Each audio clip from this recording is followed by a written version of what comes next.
यहाँ पे देखिए आपको झंडे मिलेंगे, हरे रंग के झंडे मिलेंगे, लेकिन आपको इस इलाके में कोई क्षति आपको नहीं दिखाई देगी।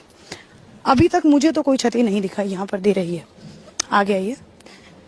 पूरी तरीके से इस इलाके में अभी कर्फ्यू लगा हुआ है।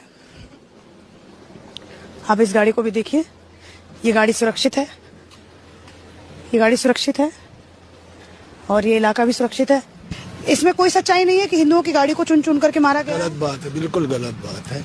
दंगा क्यों करेंगे? मुसलमानों के पास ये रोजे के महीने में कोई टाइम ही नहीं होता है का दंगा कहाँ करेंगे। सही बात है। लेकिन जब वो ऐसा माहौल बिगाड़े तो कुछ लोग जमा हुए उसके लिए। आपको मैं एक चीज दिखाती हूँ यहाँ पर हुआ क्या है। आइए। कोई बात नहीं, मैं दिखा देती हूँ आपको। ये क्या लिखा है? माशाअल्लाह बाबा। इस गाड़ी को आपको कोई क्षति दिख रही है? जी नहीं, कुछ भी नहीं दिख रही है क्षति।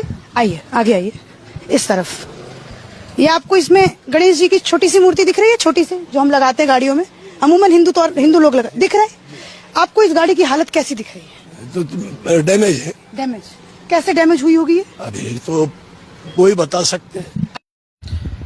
देखिए, आप लोग स्किप करके जाने वाले हैं, लेकिन पहले ये सच्चाई देखिए कितनी बड़ी साजिश है कि अगर आपकी गाड़ी में एक चिन्ह देखकर दो गाड़ियां कितनी पास पास खड़ी हैं। इस बहन की जो पत्रकारिता है उसको सलाम कीजिए और जरा सोचिए कि क्या स्थिति हो गई है नागपुर में, और धीरे धीरे ये स्थिति पूरे देश में बन रही है।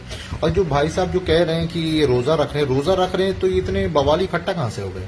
और लोग कह रहे हैं कि ये हमारे मोहल्ले के नहीं थे, तो ये कहाँ से, क्या किसी दूसरे देश से आए थे? बांग्लादेश और पाकिस्तान से तुरंत ही आए और तोड़फोड़ की और गायब हो गए तुरंत ही।